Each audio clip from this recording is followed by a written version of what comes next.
is the Bale Taurus, and you go in patch 6.1.2.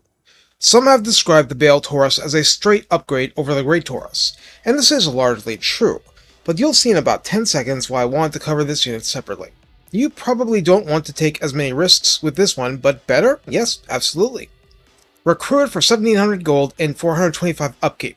See? You do not want to lose these easily unless you're fighting bankruptcy more than the enemy. On Ultra, health is 8,258 default, and that is a lot more than a Great Taurus or a Lamasu. Armor of 60 is incrementally more only, missile resistance a healthy 25%, that's scaly skin, fire resistance a steely 35%, leadership of 60 is, oddly, no better than the Great Taurus. Speed 90 and charge speed 111 are improved enough to be noticeable. Melee attack begins at 56 and is flaming attack. Attack interval of 3.8 is like the Great Taurus, but that attack figure is significantly better. Splash target size is large, so trolls on down and they burn nicely, and max target splashed is 5. You may have noticed these monsters have no bonus versus large, yet splash monstrous infantry. That's not to their advantage, but you just have to take it as it comes. Melee defense begins at 40, a dramatic improvement over the Great Taurus's 28.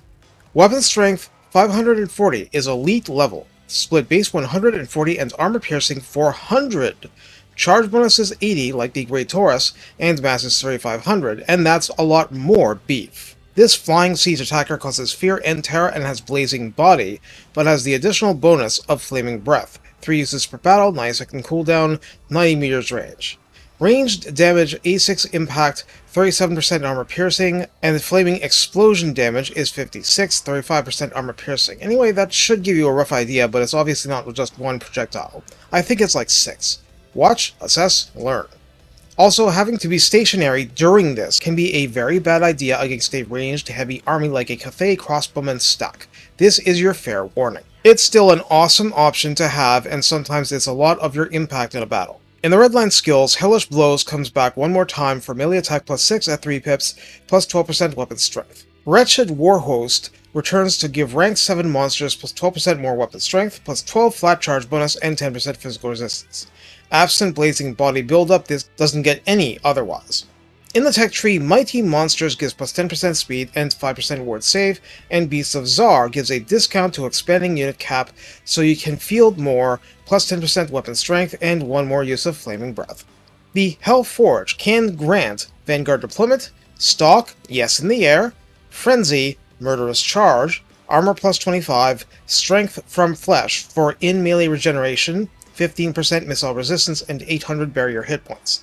Since it's a repeat, I'm breezing through this, but these upgrades are very important, especially in combination. So how do we use the Bale Taurus?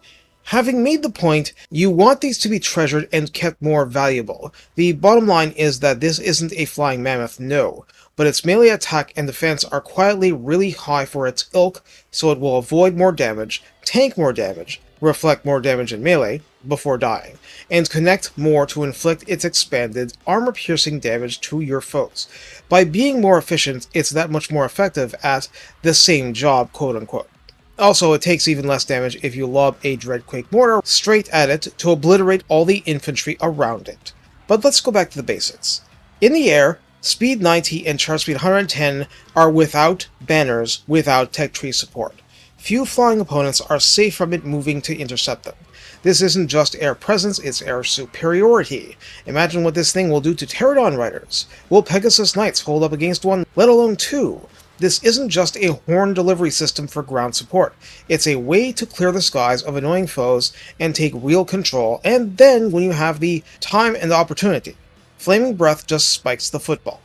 You can easily and without deep thinking or effort in campaign add Vanguard deployment and Stalk to this, and therefore can go artillery hunting without even relying on wolf raiders, though having 1 or 2 generally gives you a way to grab extra laborers, so I do still recommend them.